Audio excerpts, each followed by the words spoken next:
It's unbelievable. Few people could have guessed, but it was an ordinary hospice doctor, Christopher Kerr, who accidentally made a discovery that could forever change our understanding of the last days of a person's life. Watching the dying, he noticed a strange thing that no one had noticed before. At first, he didn't think much of it. But over time, it became clear that this discovery was beyond science and medicine. Can a patient's dream predict how much time they have left? That was the question Dr. Christopher Kerr asked during his first weeks working at a hospice.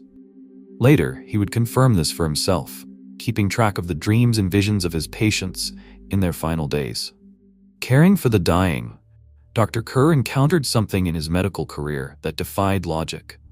He noticed that those who were close to passing away began to have very specific dreams and visions, dreams unlike any others he had heard of. He began researching the phenomenon, meticulously documenting everything he observed. "He won't live more than 2 days," Kerr once said of his very first patient, Tom. Tom was one of those patients who remained completely alone. No one visited him, not once. That was unusual. Most hospice patients were surrounded by the love and care of family. Kerr assumed Tom had no living relatives left. The man was still relatively young, in his 50s by the doctor's estimate. His physical health wasn't critical, and Kerr believed that with proper care, Tom might live a bit longer. Encouraged, Dr. Kerr approached the head nurse, Nancy, who had worked in the hospice for decades and shared his recommendations. He believed they could give Tom a little more time. "That won't help," Nancy replied calmly. "Tom has less than 2 days." Kerr was surprised. "What makes you say that?" he asked. "For several days now." She said, "He's been dreaming of his mother, and she's been gone for years." The comment made Kerr smile. "I don't remember that being part of our training in medical school," he joked.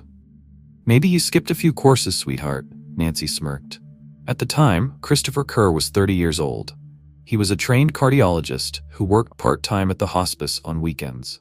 Nancy, a respected and seasoned nurse, wasn't overly fond of overly confident young doctors. But it turned out that Nancy was right. She had assessed the patient more accurately than he had. Tom passed away less than 48 hours later. How did she know? Perhaps experience played a role. But for the first time, Dr. Kerr began to wonder. Could Tom's dreams have given Nancy the clue that his time was almost up? Later, Kerr met another patient, an elderly woman named Bridget. She was around 80.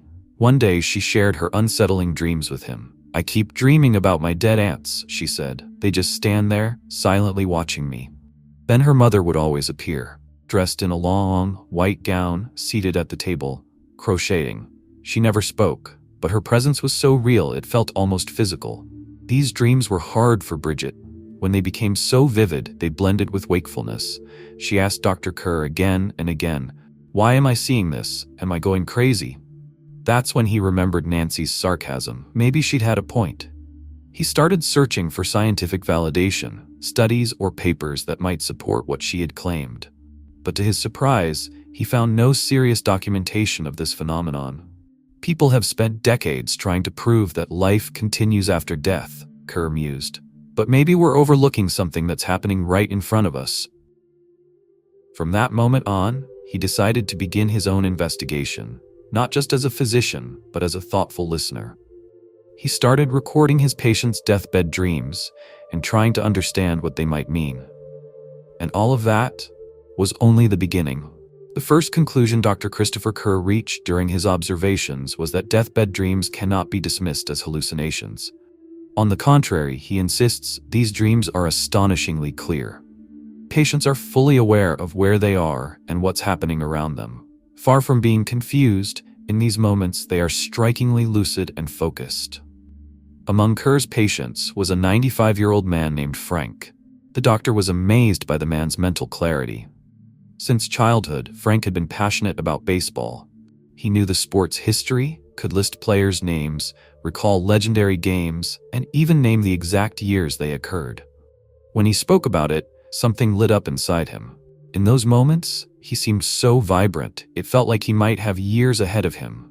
But everything changed when Frank closed his eyes. His room would fill with the presence of departed relatives. And Kerr knew this was a sign. He understood where it was all heading. One morning, Frank woke up agitated. He called the nurse and demanded to see the doctor immediately. When Kerr arrived, the patient said, "Give me something to help me sleep again. It was nice to see Uncle Harry in my dream, but I'd prefer he stopped talking." Frank explained that his uncle had passed away nearly 50 years ago. 3 days later, he told the doctor he had dreamed of his late wife, Ruthie. Her presence had brought him peace. That same morning, Frank requested that his care be discontinued. He said he was ready and waiting to reunite with his wife. "We interviewed our patients right up until their final days," Kerr recalls.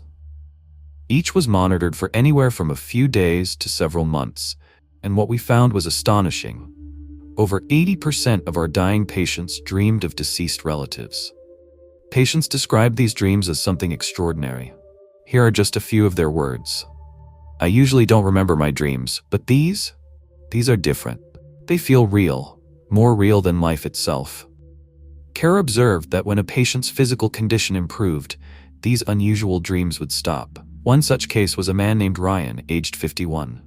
At first, Ryan told the doctor he feared he was losing his mind. Every night he saw departed friends and family. They would attend concerts together, go fishing, travel, but once his health began to recover, the dreams disappeared. A study conducted by Kerr's team revealed a pattern. The closer a person is to death, the more likely they are to dream of the dead, not the living. Perhaps Nancy, the very nurse who once mocked Kerr, had been right all along. It seemed dreams truly could predict the nearness of death. That was the conclusion Kerr himself eventually reached. "Fear of death is something we all carry," he reflects. "But what if I told you that death isn't the end, but the beginning of something new?" Questions of the afterlife have worried mankind throughout its existence, and only a few were lucky enough to look behind the screen of knowledge. Today, we turn to the story of Robert Hugh Benson, his connection to the spirit world, and a remarkable message about what awaits us after death.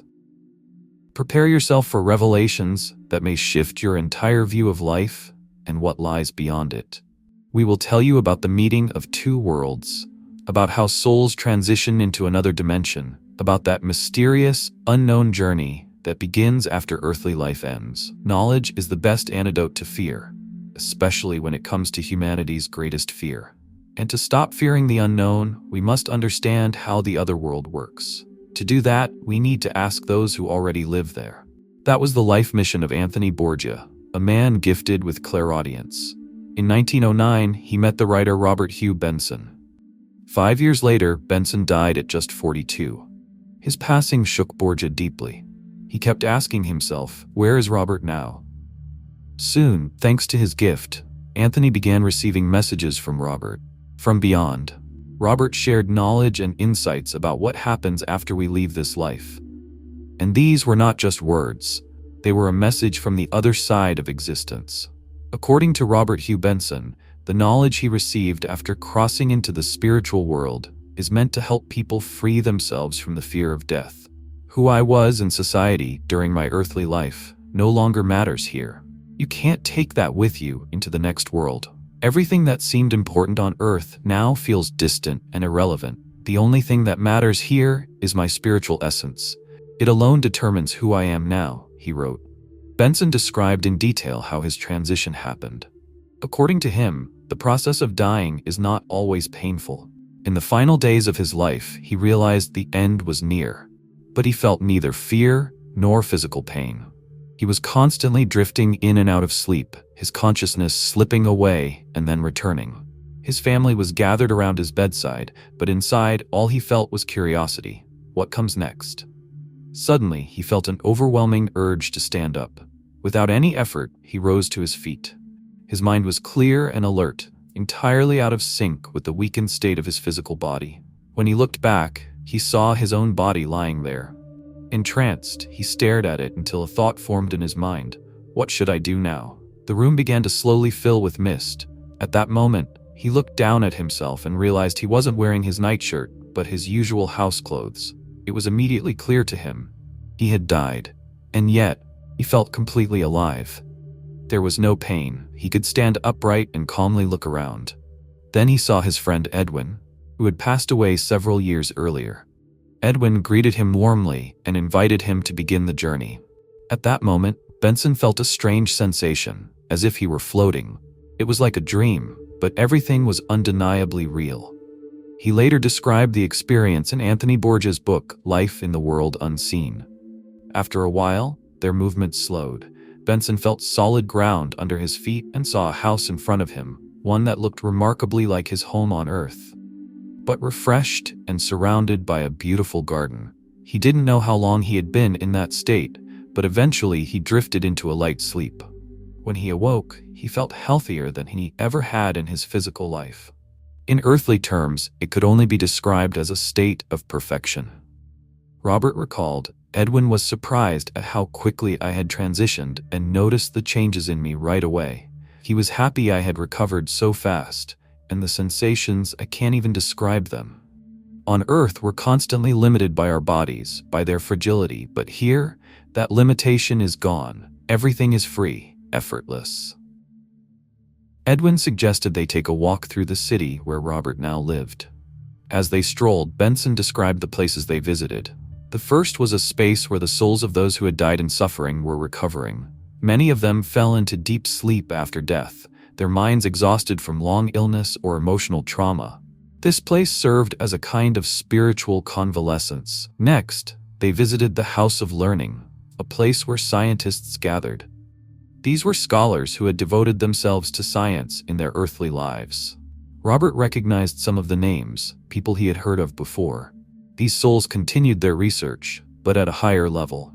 There was no need to invent methods of defense or transport here. Everything was done through thought.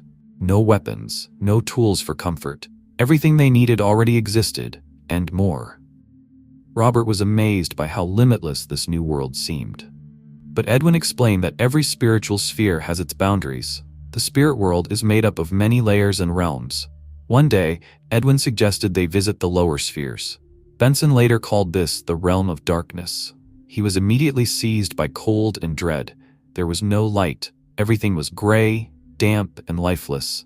The worst part was the stench, a foul smell like decaying flesh. Benson said that if people on Earth knew who was there, they would be shocked. He met souls who believed they had lived virtuous lives. Among them was a wealthy businessman who had generously supported his church. But as it turned out, all his donations were driven by pride and self-promotion. After death, his soul ended up exactly where it had led itself. Everyone goes where they truly belong. We reap what we sow, Benson wrote. In these lower spheres, souls appear in grotesque forms. The sounds he heard there were like the screams of suffering people. Such existence could last for centuries, until the soul itself chooses to change. Only through its own will, effort, repentance, and growth can spiritual rebirth begin. This is what Robert Hugh Benson shared with the world through Anthony Bourdain and the messages he received from the other side. What Robert Hugh Benson shared through the medium Anthony Bourdain resonated in a remarkable way with what Edgar Cayce, one of the most renowned mystics of the 20th century, later revealed to the world.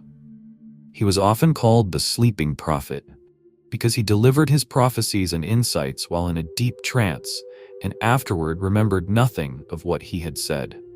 Throughout his life, Cayce gave more than 14,000 readings, including many focused on the afterlife. He didn't invent what he spoke. He described what he claimed to have seen, being, in his words, on the boundary between the physical and spiritual worlds. And what he described was both profound and highly structured. According to Cayce, after physical death, the soul does not disappear, dissolve into nothingness, or sleep eternally. Instead, it continues to exist, moving into a different dimension which he called levels of consciousness, or planes of existence. These planes are multi-layered, and each one reflects the spiritual maturity of the soul. When a person dies, their soul passes through what Cayce called a transition zone, an energetic space between worlds. This, he said, is where most people experience an out-of-body sensation, rise upwards, see a bright light, and are met by deceased loved ones. Cayce insisted these weren't hallucinations or remnants of brain activity. They were a real transition stage between earthly life and the spiritual realm. According to Cayce, each soul gravitates toward the sphere that matches its energetic and moral frequency. Some ascend to the higher planes, places filled with light, peace, knowledge, and love. Others linger in the gray or lower realms, zones of fear, isolation, and spiritual stagnation. In one of his readings, Cayce said, "We do not die, we simply become who we truly were all along." He taught that earthly life is a school, and death is an examination. Where one ends up afterward depends not on rituals, religion, or wealth, but on the quality of one's soul. It depends on how you lived, how you felt, and how you treated others. The higher spheres, as Cayce described them, are places where unconditional love and harmony reign. There is no need, no conflict, no fear. The soul feels whole, finally shedding the burdens of earthly experience. In these realms, souls can continue learning, growing, and even serving others, helping souls in more troubled zones or guiding the living. But Cayce also described the lower realms, which echoed the shadow spheres seen by Benson. He referred to these as astral zones of burden, places where the soul becomes stuck if, in life, it was consumed by ego, hatred, deception, violence, or materialism. There is no eternal hell in Cayce's vision, but rather temporary states of confusion, separation, and suffering, from which one can emerge only through realization, repentance, and spiritual growth. Cayce made it clear, there is no external judgment, instead there is inner realization. The soul, after death, reviews its entire life and feels, firsthand, the emotions of all those it hurt or helped. He called this experience the soul's exposure to the light of all its lives at once, and said it becomes the beginning of a new journey for that soul. Many people came to Cayce with questions about loved ones who had passed on. The answers often followed the same spiritual structure. Some souls were in halls of learning, others were preparing for reincarnation, and some were wandering in a kind of energetic fog, unaware they had died. Cayce taught that the prayers and thoughts of the living can help these souls awaken and rise. He also placed great importance on the role of guides or teachers, advanced souls who help others on their path. These beings, he said, often appear in dreams or meditations, helping people during the moment of death, meeting them as they cross over, and helping them understand what's happening. Each of us, Cayce claimed, has such helpers, even if we don't know it. Moreover, Cayce insisted that death does not break our bonds with those we love. These connections are not physical but spiritual. They can manifest as intuition, dreams, feelings of presence, or even whispers. He called this the vibrational connection between hearts.